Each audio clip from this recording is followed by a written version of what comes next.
я понимаю, что норма, которая была включена в 2024 году в уложение Гагаузии, связанное с вакантной должностью Башкана Гагаузии, является новой.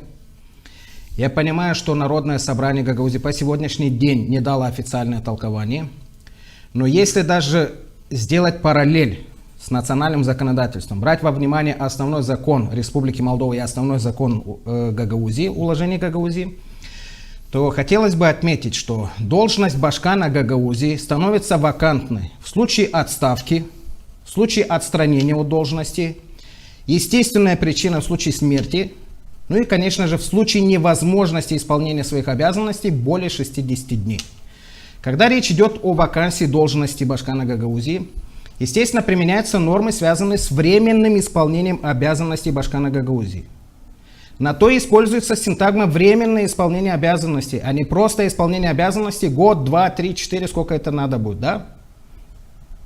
Вот что касается временного исполнения обязанностей, то здесь есть определенный срок. Закон предусматривает либо 2 месяца, либо 3 месяца для того, чтобы устранить соответствующие последствия, для того, чтобы восстановить соответствующий правопорядок, законодатель предусмотрел определенный срок. Как правило, это 2 месяца. В данном случае, вот что касается вакантной должности. Должность Башкана Гагаузии уже является вакантной, так как в течение 60 дней она не в состоянии была исполнять свои обязанности, и сейчас не в состоянии исполнять свои обязанности, и неизвестно, когда вообще вступит в должность вновь.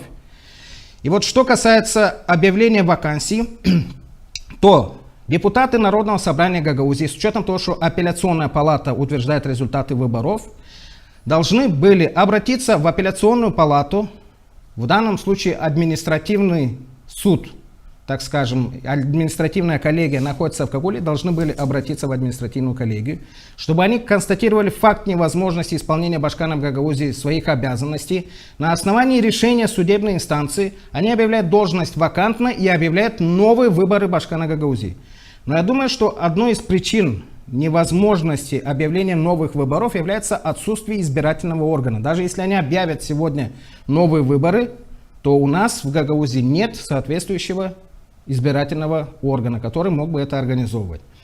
Я не исключено, что вот этот кризис был создан искусственно. Я не исключаю тот факт, что есть люди, которые антиправовыми методами готовы узурпировать власть и за счет митингов, за счет собраний легитимизировать вот эти институты, легитимизировать вот эти аспекты.